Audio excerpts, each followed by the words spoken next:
Toronto is one of those cities, a thriving port city on the banks of one of the Great Lakes. It has a reputation. It's earned. It's big, bad, and indifferent to what you think of it. Stands to reason it would have its own flashpoint and custom tattooing. But it wasn't just popping off in Toronto. And even here, that Western influence could be felt. Tattooing back in the early 90s was very much still a large flash base.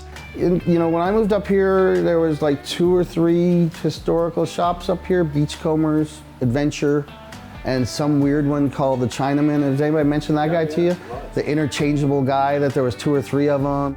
There were the pieces that were being done that were a little bit more individualized, but you hadn't really witnessed the birth of customized tattooing in Toronto. You know, and then you had like Lanny Glover coming along, you know, a few years later, and along with like Bill Baker when he opened Tattoo-Rama and stuff, and that was kind of like the explosion of, what the hell, I can't keep up with this stuff.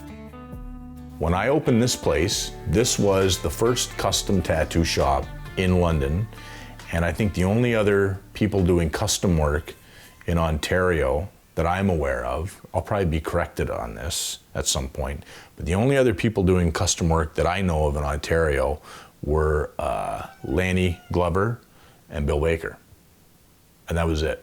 Lanny Glover is, in my mind, a legendary Canadian tattooer. Lanny Glover, more so than Bill Baker. Lanny Glover, for me, was the cat's ass. Like, for all of, like, everything sort of east of Paul Jeffries, Lanny Glover. Prior to that, like, it was just, you know, Gary, Studio One, opened at, you know, 11 p.m. and tattooed until like 4 a.m. And there was Beachcombers out on the west side, strictly flash. I don't think those guys could draw a name in a banner unless it was already, your name was name and it was in the banner. I grew up in Toronto, and my memories of Toronto tattooing were pretty fucking rough. The first 2 tattoo shops I walked into in Toronto, I got thrown out of. You got any money? No? Get the fuck out! You know, like, what do you want? I'm just taking a look around. Get the fuck out! Unless you're getting tattooed. They were rough, they didn't fuck around. I think probably Tattoo-Rama would be the first shop that wasn't considered like the taboo shop or like the biker shop or even like the scary shop, you know what I mean? It was a studio. It was a studio that had artists working in it. I think the only people I was aware of at the time, Bill Baker, I think was, you know, right at the forefront of that. Like, he was doing big work. He was putting together like large projects and stuff on people, tattooing lots of tattoo artists. Even going downtown, like on the Queen Street, to go to like Accents of Skin, or Accents on Skin, or Accidents on Skin, whatever you want to call it. It's called by many things. But Toby, you know, like, she was an artist and stuff, and, you know, like Skid Row and guys like that got tattooed by there. But you still had that downtown element that, you know, some people be very nervous about, you know what I mean? Like, for me to go downtown was whatever. It was cool, right? It was fun. But like, some mom that wants to get tattooed, she's gonna park her car on Queen Street and go walking around. Queen and Ossington was not a cool, safe shopping neighborhood for, you know, like the just regular Joe Blow. And same, you go further down Queen Street to Beachcombers, where they were more in Parkdale, you know, and that's definitely not, you know what I mean? Like, their clientele weren't like bikers and gangsters and stuff. Their clientele was more like alcoholic, skids, underage kids.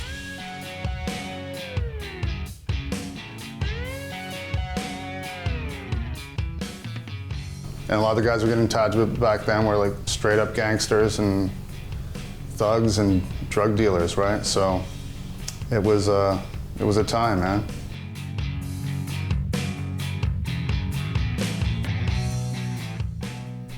The rough, old school shops had the clientele to match, but things were changing.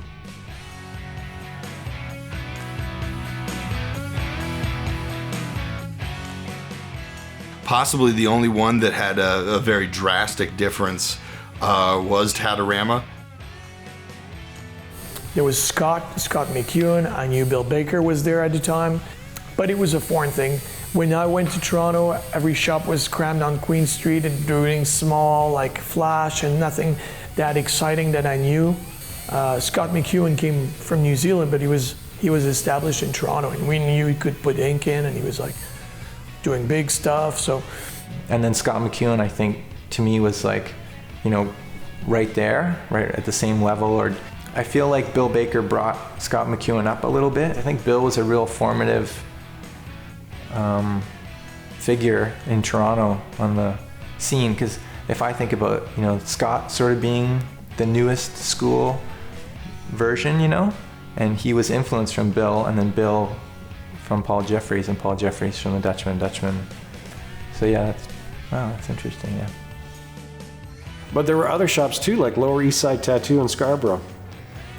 Bruce Smuck and Stu K, those two guys were doing like the biker, Frazetta, kind of like freehand kind of custom stuff even back then. Toronto was an interesting city culturally, so there's no doubt that stuff would eventually come to rise. But Tattoo was the shop. It spawned so many young artists in Toronto that the family tree effect of shops in Toronto, that guys that are running shops now and are influential tattooers, they can all trace their lineage back to Tattoo in some respect. Either they worked there, or their mentors worked there, or they work in a shop owned by somebody who worked there or whose mentor worked there. It's just like, that's ground zero.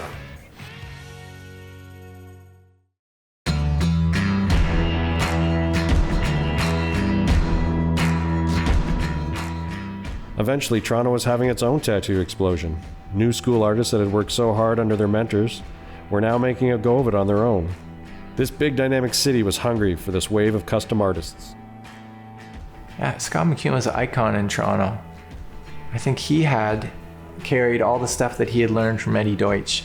You know, like again, kind of like Dave C. and Chris Trevino, where it was like this like fast tattooing, you know, big work ethic, you know, like getting big projects done in a short amount of time and making them look different than anybody else's tattoos. You know, like there was a lot of like, I thought Scott McKeon's tattoos were like his character, like kind of larger than life.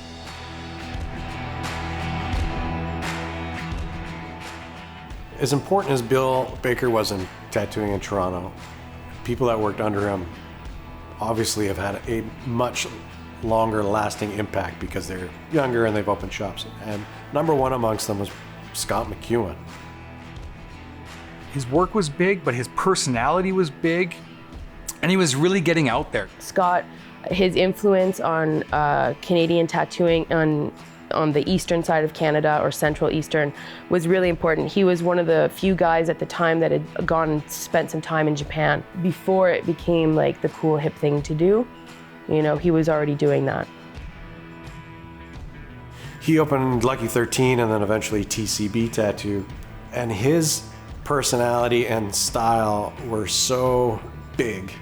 He was such a force to be reckoned with in tattooing that it was hard to see a tattoo of his or meet him and not be impacted. He was such a character, and his tattoos were so dynamic and colorful and interesting that you sucked into them. Like you'd probably never seen a tattoo like that if you lived in Toronto. And where did he get that? You know, Scott went to San Francisco and worked with Eddie Deutsch. You know, he identified pretty early on what he thought great tattooing was, and he wanted to get it right from the source. So he goes to work with Eddie Deutsch, you know, a giant in West Coast tattooing. And he brings that back to Toronto. So he was able to leave, and then he'd come back with like new tattoos on himself that were just like mind-blowing, of course, and then his new portfolio, because the work that he was able to get to do out there was definitely different than was going on in Toronto. So for him to be able to bring that back, he brought a lot of that, the Japanese influence over here with some measure of credibility. And he's doing these crazy big tattoos, back pieces and sleeves and legs with crazy colors and movement and subject matter. And it just totally steamrolls through Toronto. Everybody's like, what is this? And then you meet Scott and you're like, why would I get tattooed by anybody else? This guy is a circus in himself, and he does amazing tattoos. Okay, I'm sold. Like, here's my money, tattoo me, stoked. And then you go out and you show someone your tattoo, and they're like, what the fuck is that? Like, dude, I've never seen that. That is the craziest tattoo. Scott was the guy. I mean, no one was doing that stuff. Like, that was mind-blowing at the time. Everyone knew if you had a Scott McKeon tattoo, it was identifiable. He was pumping out huge work when nobody else was. It was about Scott stuff. It was this interesting Asian, Japanese dynamic movement, that the West Coast greaseball style. You know, the West Coast is famous for this biker Japanese fusion. It's Japanese in its essence, but it's got this Western influence of not really understanding what Japanese subject matter is about and mixing it up and taking all the most badass elements of it. And that's what Scott was bringing to Toronto. Bigger stuff, it was bold, it was strong. So when I saw a lot of the Scott McKeon pieces at the time, I was like, fuck, you know, it looks good from far. We gotta get to that. I mean, Scott was as good as it got, and he could just draw it on. He could draw a sleeve in 30 minutes kind of thing, and that was awesome and dynamic and, you know, not passive, you know, like aggressive and tough, you know, the kind of stuff you want. That was when we started to see a lot of Japanese and American subject matter being melded together. That shop was sort of a signifier of maybe that style, that time, that period of what was happening. Contrary to popular opinion, Toronto isn't the center of the universe. And this is equally true when it comes to tattooing. It's often easier to develop one's craft on the fringes of any movement. But because you exist on the fringe doesn't mean your work won't get noticed. Some people just transcend all the stereotypes and become their own unique inspiration point.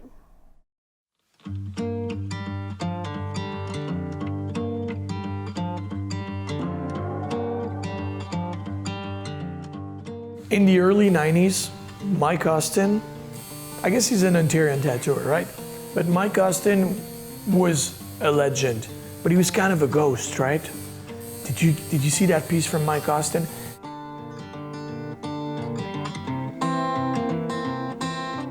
Yeah, Mike Austin, like, it was like, oh, it was like magic to me, you know, like, because the guys who I was learning from were doing those kinds of tattoos, and I could tell there was a difference, you know. Everyone from our generation knows Mike Austin, at least his name. It's almost like in myth, though.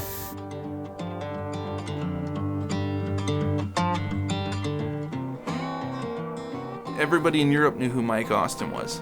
Everybody I met, even including Philip. When I first talked to Philip on the phone, he's like, so who all has tattooed you? You know, and I was like, well, and I'd been tattooed by Tintin, and I'd been tattooed by Kerry Barba and a few other guys, and I'm like, and Mike Austin? And he's like, whoa, he's like, Mike Austin, huh? And I was like, yeah. And I only have a little there's a little skull from Mike Austin. Got that in '93. And still looks good. Thanks, Mike.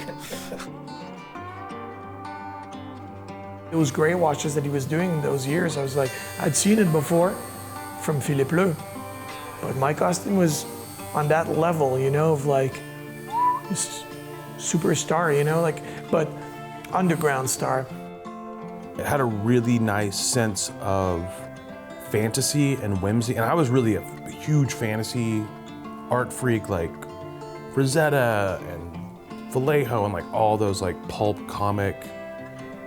And his stuff had that almost like a little Von Baudet, cartoony, dark, but it was done really, really well. It was really clean and it was really solid. And it was stuff that you just didn't really see a lot in California. Mike Austin was like our Canadian, you know, star that could do this big work and make it look amazing and make you kind of feel a little bit like shit. So I think in Canadian tattooing, there's names that come up that aren't associated with any major cities. And they're kind of not in the same timeline as this story that we're talking about with custom tattooing, but their impact and influence is just as valid. You know, you have a Mike Austin in London, Ontario, not exactly a hub of cultural tattooing or anything. Kurt Wiscombe in Winnipeg, Lanny Glover in Toronto, Dan Alliston in Ottawa. It's a shame that their names don't neatly fit into this story. Their timelines and their where they live, but their impact can't be forgotten.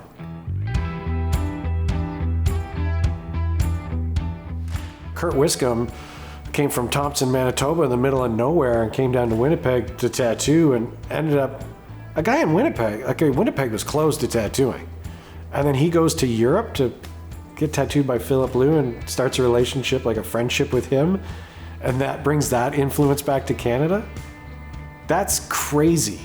At that time, the only way you could contact them would be a phone call and they would answer the phone. I'm not talking a fucking text and they'll answer you in like 3 days. Or you write a fucking letter. That's a really crucial and important thing for Canadian tattooing, is that connection, that relationship. Because the style that Kurt ends up tattooing in emulates Philip Liu's style, who's considered one of the masters of tattooing. And that affects how other people in the region tattoo. It's the same with Mike Austin, going to Europe and getting tattooed, going to the West Coast, getting tattooed by Dutchmen, and bringing that stuff back, tattooing in that style and affecting people in that region. Dan Alliston and Lanny Glover, those guys were, heavy hitters and doing their own style of things, and it's an important part of that Canadian history.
Talking in your sleep, said I